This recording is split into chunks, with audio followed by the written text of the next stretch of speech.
အားလုံးပဲမင်္ဂလာပါတီချာတက်တာပါဒီဗီဒီယိုလေးထဲမှာတော့တီချာနေနဲ့ twin flame ဆိုတဲ့အကြောင်းအရာလေးကိုကျမ်းပြင်းလေးပေါ့နော် summary အနေနဲ့ပြပြပေးသွားမှာပါ twin flame ဆိုတာတကယ်တော့ special ဖြစ်မနေပါဘူးဘာလို့လဲဆိုတော့ခုနေထိုင်မှုပြီးသား reincarnation ပေါ့နော် reincarnation ကိုယုံကြည်တဲ့တိုင်းပြည်မှာလူလာဖြစ်တာကိုလည်းအရန်ကို I'm so grateful ပါဘာဖြစ်လို့လဲဆိုတော့ဒီ chakra ဆိုလို့ရှိရင်သူတို့ကများသောအားဖြင့်က God ကိုပဲယုံကြည်ကြတယ်ပေါ့နော်အဲ့တိုင်းပြည်မှာကဒီဘဝပြီးသွားရင်နောက်ဘဝမရှိတော့ဘူးပေါ့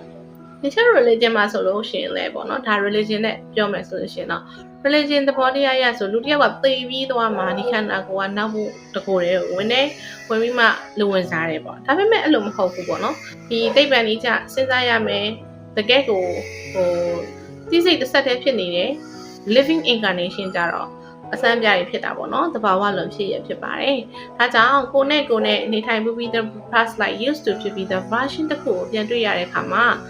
အရန်ကို intense ဖြစ်တယ်ဆက်စချင်းမှာ feels like home ဆိုတဲ့ movement တွေကျုံတယ်ဒါပေမဲ့လည်းအဲ့ feels like home ကအကြာကြီးမဟုတ်နေဘူး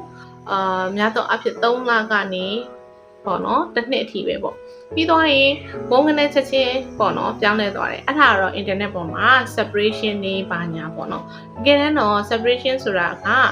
ကိုကတခြားသူနဲ့သူငါယောက်ျားမိန်းမပုဂ္ဂိုလ်တော်ဆိုပြီးတော့ label တက်လိုက်တဲ့အမြင်ပေါ့အဲ့လိုဘာလို့ဖြစ်ရလဲဆိုတော့အဲ့လောက်ထိပဲထပေးတယ်အဲ့မှာတဏှာကြီးကလဲနေပါလားcircle လို့ဖြစ်နေတဲ့တဏှာကြီးကဘလောက်တောင်လဲခဲ့ပြီလဲမျက်ရည်တွေလည်းဘလောက်တောင်ကျခဲ့ရပြီလဲဆိုတာမျိုးမြင်စေရဖို့မြင်တွေ့စေဖို့